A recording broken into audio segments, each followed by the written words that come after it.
los caminos serán más fáciles para llegar al objetivo. হামজাকে আমি Argentina দলে খেলাতে চাই।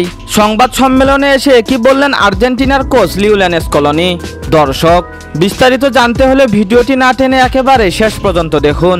বাংলাদেশের ফুটবলে নতুন করে আশার আলো জ্বালিয়েছেন ইংল্যান্ডে জন্ম নেওয়া ডিফেন্সিভ মিডফিল্ডার হামজা চৌধুরী। জাতীয় দলে অভিষেকের পর থেকেই আলোচনার কেন্দ্রবিন্দুতে তিনি। মাত্র 3 ম্যাচ খেলে একটি গুরুত্বপূর্ণ গোল করে ইতিমধ্যে প্রমাণ করেছেন বাংলাদেশ ফুটবলের জন্য তিনি এক অমূল্য সম্পদ। মাঠের ভেতরে তার দাপট আর মাঠের বাইরে তার বিনয়, দুদিক দিয়ে তিনি হয়ে উঠেছেন ফুটবল প্রেমীদের হৃদয়ের কাছাকাছি। বাংলাদেশি সমর্থকরা যেখানে হামজার খেলার প্রশংসায় ভাসছেন, সেখানে এবার তার খেলার মান নিয়ে মুখ খুললেন এক বিশ্বকাপ জয়ী কোচ। আর্জেন্টিনার জাতীয় দলের কোচ লিওনেল স্কলোনি সম্প্রতি এক সংবাদ সম্মেলনে বাংলাদেশের ফুটবল নিয়ে কথা বলতে গিয়ে হামজার প্রসঙ্গ টেনে আনেন। স্কলোনি বলেন, বাংলাদেশ এখন বেশ ভালো ফুটবল খেলছে, তারা দিনে দিনে উন্নতি করছে, আশা করি এই ধারাবাহিকতা তারা বজায় রাখবে।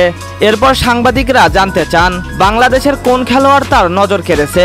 জবাবে বিশ্বকাপ জয়ী এই কোচ অবিশ্বাস্য এক মন্তব্য করেন। তিনি বলেন, হামজা চৌধুরী সত্যিই দুর্দান্ত একজন ফুটবলার। বাংলাদেশ জাতীয় দলে অভিষেকের আগ থেকেই আমি তার খেলা দেখি, তার স্কিল, গতি, বল কন্ট্রোল সবকিছুই বিশ্বমানের। যদি হামজা আর্জেন্টিনার নাগরিক হতো, আমি নিঃসন্দেহে তাকে জাতীয় দলে খেলাতাম। স্কলোনির এমন মন্তব্য স্বাভাবিকভাবেই রীতিমতো গর্বের ব্যাপার হয়ে দাঁড়িয়েছে বাংলাদেশের জন্য, কারণ ফুটবলের সফল দেশগুলোর একটির কোচ যদি বাংলাদেশের একজন খেলোয়াড়কে নিয়ে এভাবে প্রশংসা করেন, তবে তা নিঃসন্দেহে বড় প্রাপ্তি। এখন বাংলাদেশের সমর্থকরা আশা করছেন হামজা চৌধুরীর উপস্থিতি শুধু মাঠেই নয়, গোটা দলের খেলাতেও নতুন অনুপ্রেরণা যোগাবে।